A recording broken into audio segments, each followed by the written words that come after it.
But he said he bent down and kissed him. And he said he cried when he saw him and covered him, put the sleeping bag on him and left him. Left him on the snow. Bhí Crean tar éis níos mó ná 10 mbliana a chathamh le Scott. Bhí sé páirteach san dá achtra, agus theastail na mílte míle thar fargaí an domhan in éineacht leis. Chlúdaigh siad an pobal leis neachta, agus dág siad é ina charan cuoinecháin.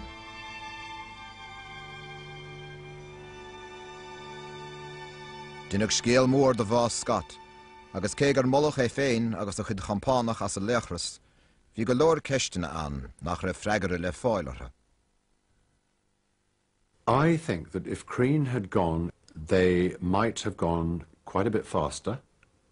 And if they had gone a little bit faster, just 14 miles faster over a month, they would have reached the next depot, which they didn't quite make by about 13 miles. And if they made that next depot, they would almost certainly have succeeded. They wouldn't have died. And having Tom Crean with him, this very naive, but I would say animal-like figure, they could have had a chance to do the journey back, or maybe Crean was intelligent enough to say, we are going too far, let's stop a little bit before the Poland go back in time. If he had taken my dad could have been dead with the rest of them. He possibly would have never come back. There's a lot of people said that he might have saved them. He was very strong. On the other hand, he could have gone with them in the tent, couldn't he? So he was lucky maybe in one way that he didn't take him.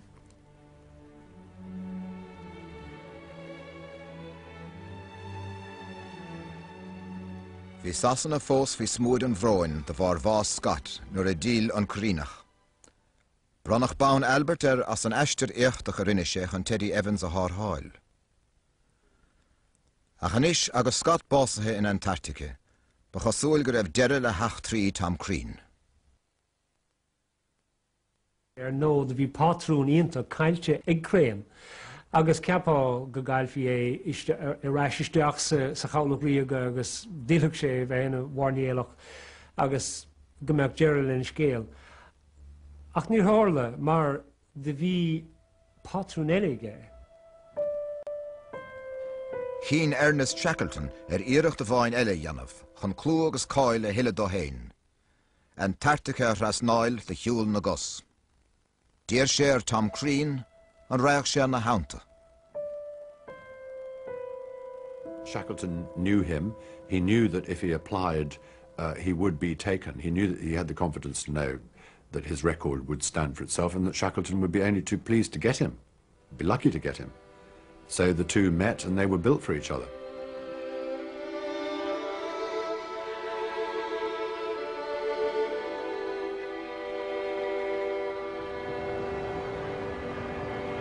I mí ar a fóir 1940, cheoil an Endurance amach as Buenos Aires agus ar a bealach go Antarctica.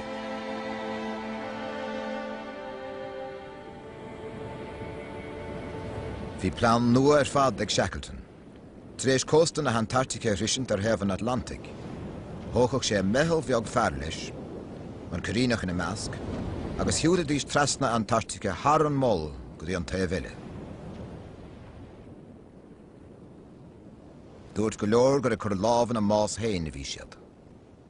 I am no doubting that the biggest expedition in the last century was the Endurance expedition. It's not comparable with Everest or with the North Pole. The Shackleton expedition was something quite incredible. Ach heb an tá Shackleton, sal thosnig an achtra chur bé. Bhí an saora an uair, agus bhí na farigí calca le hair, agus heb an Endurance a bealach a dhéanamh trí. Agus de réir mar bhí na míana gahabh, agus an gíre teacht, Janginnig an pacair a graim an lung.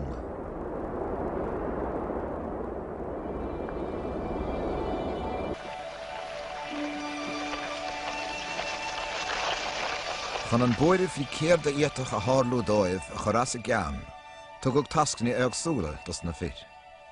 Ó na litrecha scríomh Tom Crean a bhaile, is cosúil ná chud rudaí beag an mar sin isteach ná amachir. bhí an tomláin feice hamige.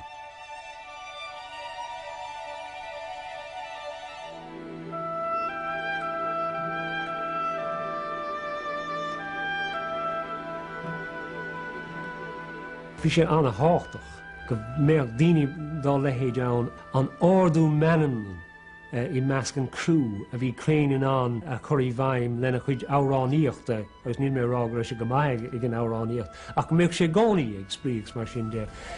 Agus bhí sé an daoine eile ardú agus a chóirt leis.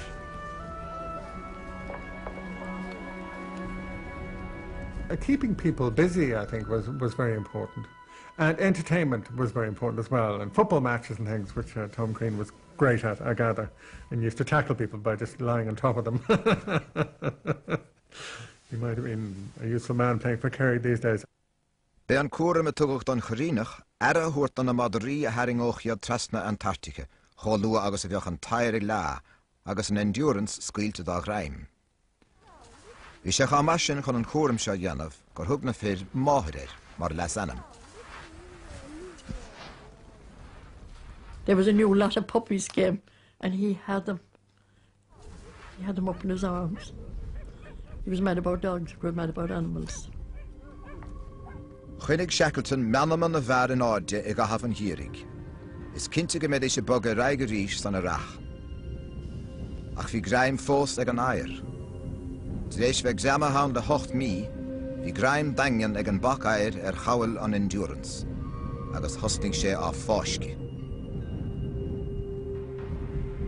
Rinne an fear cameras ganán den chrú ag tégan na linge. Bhí deire leis na brunglóidí faoin mar seáil trasna Antarctica, agus bhí ile bhaile sláán sa bháilte. Has an endurance a gcuine na bhórsaí míltecha feadh caiid cíise, go dtí gur hep an gáil agus scrisaí.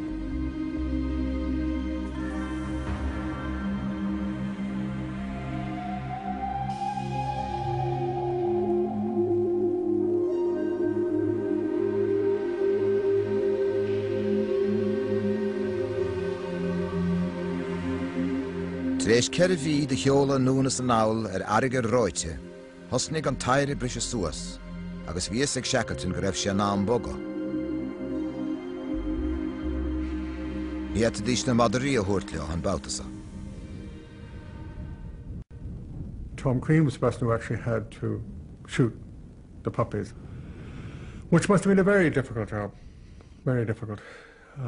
So there was, you know, he was asked to do things which were maybe, probably Shackleton realised he'd be one of the few people who could face up to doing a job like that, which had to be done.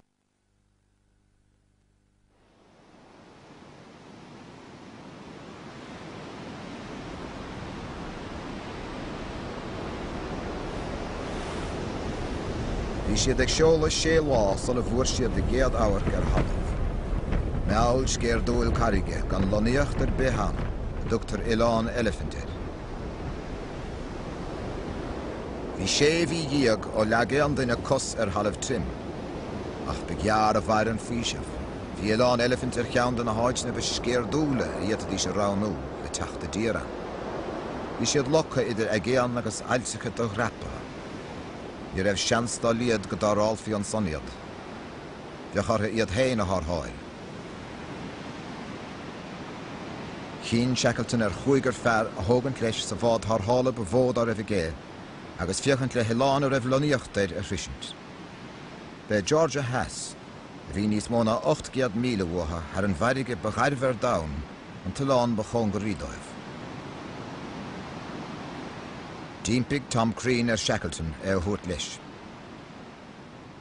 Dír nar chuil éí comórir agus a chuil seaamh timppla a déanamh gan éí bheith le déanamh aige. Snééis móghuiir. Có fad a scríb ru éigin le déanamh aige Crean bhí sé sástaach agus ní chiimeach madaríon bhailige bailile. The boat that travelled in Mr. James Caird is about 22 feet long. It was about 6 foot wide. The decking in the boat was made up of sealskin. They had about a ton of ballast, stones and gravel just to weigh down the boat to keep it stable during the dreadful winds that were there. One bad hit and one capsized, they were out of it, they were gone. Lochtig siad an James Caird le sa láthir híd an eistir. Trónóna luan cásca, cleannig an bádbeag tarhála machas an gúan, agus thug aig an agéan has. Dag siad bert aras fihin in níag Ileán Elephant, agus ber an mádbeag tarhála sin a bhí behan a bhersin ag bra. Bhí is the coile, gur ag chur a láb in a más hain a bhí locht an bháid. Tictar do múnta go bhfuil Crean anna láidir ach go méidir nach bhfuil sé íontach mai ar a chosa. Tá sé began in spágach nó rudige mar sin, titin sé, má tá power be ann, titin Crean isteach ann. Ach láideach nó bhuiinn sé má báin, nó bhíonn sé ar bhard lingin nó ar an bharige. Tigann tú láideach bhfuil seo an áitin bhfuil cleachta gé. An séú lá tar éis dóibh Ileán Elephant á gáil, bhfuil gála mór Shackleton agus a chrú.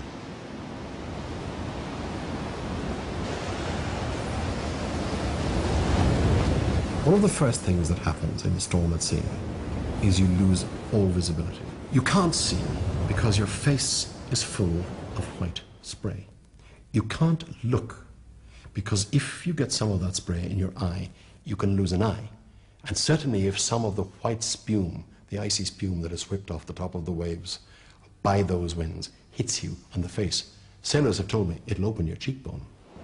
Multiply that in the South Atlantic by a factor of about 4. That will give you some idea of what Crean went through.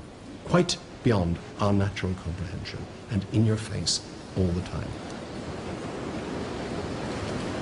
Tá Crean isté in sin I gcónaí, I grín stirme. Agus gáirí agus I mun a chuidé bre agus ní hepan ar a bheanimas ar a chrógulta, ní hepan ar a riamh. And he started singing, but nobody ever knew what he was singing. But he had the words, and there was one song he used to sing, I always think of it myself, straight here, The Mountains of Mourne. Loved the mountains of Mourne, but God alone, you'd only know the words, but no voice. Cha Shackleton, Tom Crean agus an chuideile den chrú ceir lá díag a choíocht leis na gcéan Antarctic, agus iad a súil go raibh siad ar an gúr sa ceart. Agus an sin ar an gúigú lá díag, bhí é, Costa Georgia Haas.